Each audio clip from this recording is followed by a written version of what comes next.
Most of my life I've lived as a personal project, but I'm starting to think of my life now, probably because I'm getting closer and closer to the exit door.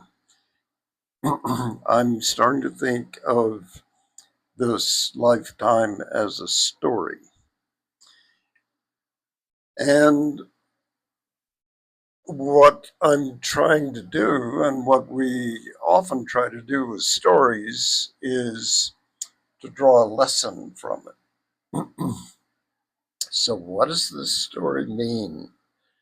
Uh, it has been an adventure, I'll say that. Um, Basically, for me, I think it comes down to stumbling around and trying to find my path for a long time and just picking up clues where I could. This sounds like a fairy tale, doesn't it? Where somebody leaves breadcrumbs or some kinds of little clues you can follow.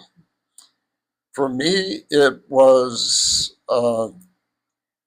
things that I read, experiences that I had, um, things I tried that some worked and some did not work at all.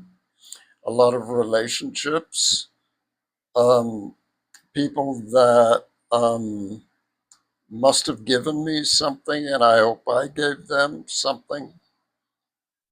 But only in my 40s and 50s, really, did I get on my path.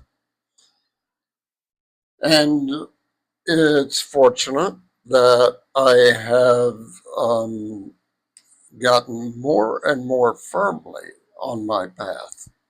And it's definitely in the arts and in um, some kind of philosophical thing, I guess. That sounds like a highfalutin word, but maybe that's what it is. That I'm really trying to find the meaning in my life and reflect on what living actually means um, to anyone and why we live.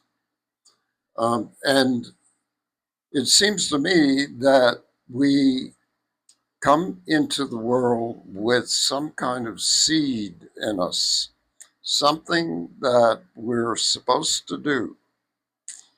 And it's unique. And we have to find it in spite of the fact that nobody around us sees it or appreciates it. And we have to nurture it and live it out. That's that's a big task. It's something that is easy to fail at.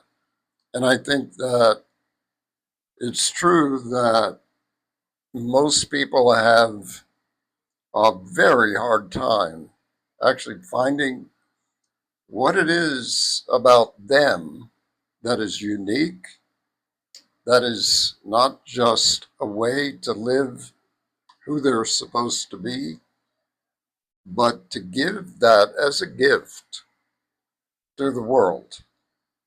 Woo, that's a big road home there. Well, I feel like I was lucky. I do.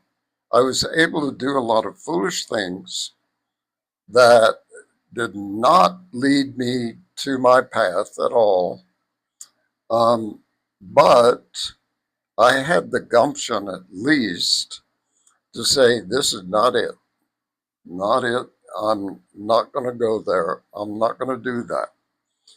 And so it looked like, especially to my parents, my elders, that I was inconsistent, that I would start down some road and decide, no, I'm not doing that, and just drop it.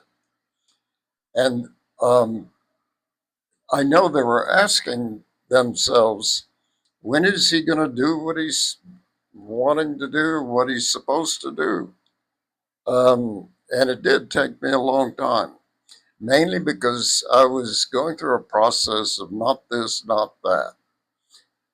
In the end, it just kind of all came together. I can't say I planned it and made it happen in any specific way. I just kind of fell into it. And it was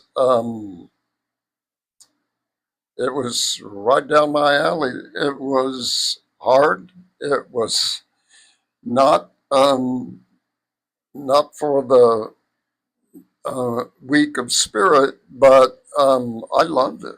I mean, and I was lucky. I was just somebody who had a lucky star.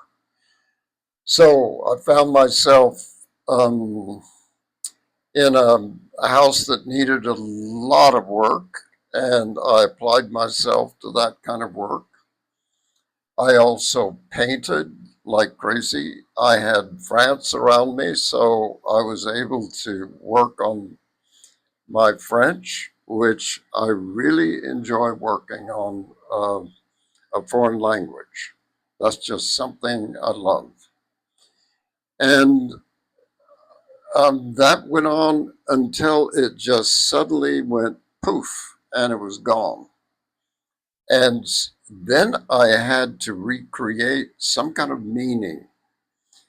And I did stumble around again um, because I didn't have the means to actually go build some grand life.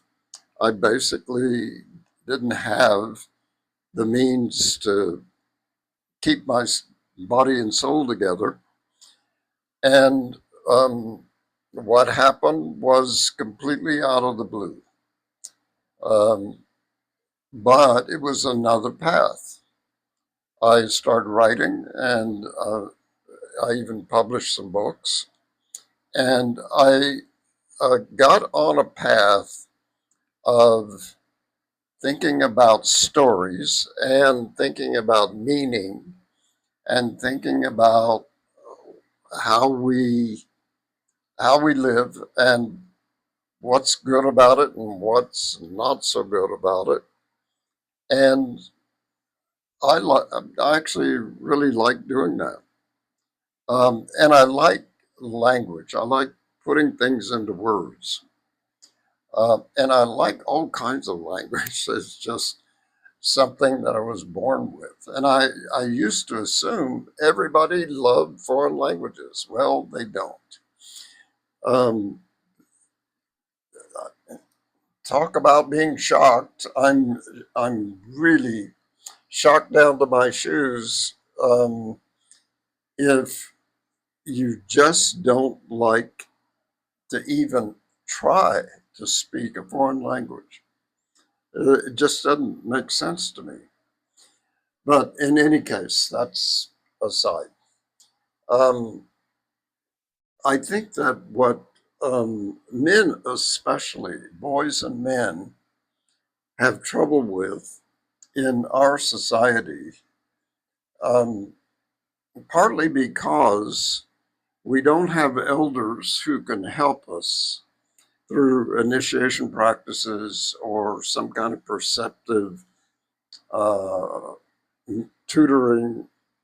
We we don't know ourselves, and we um, are required to make a decision about how we're going to support ourselves, and we're pushed to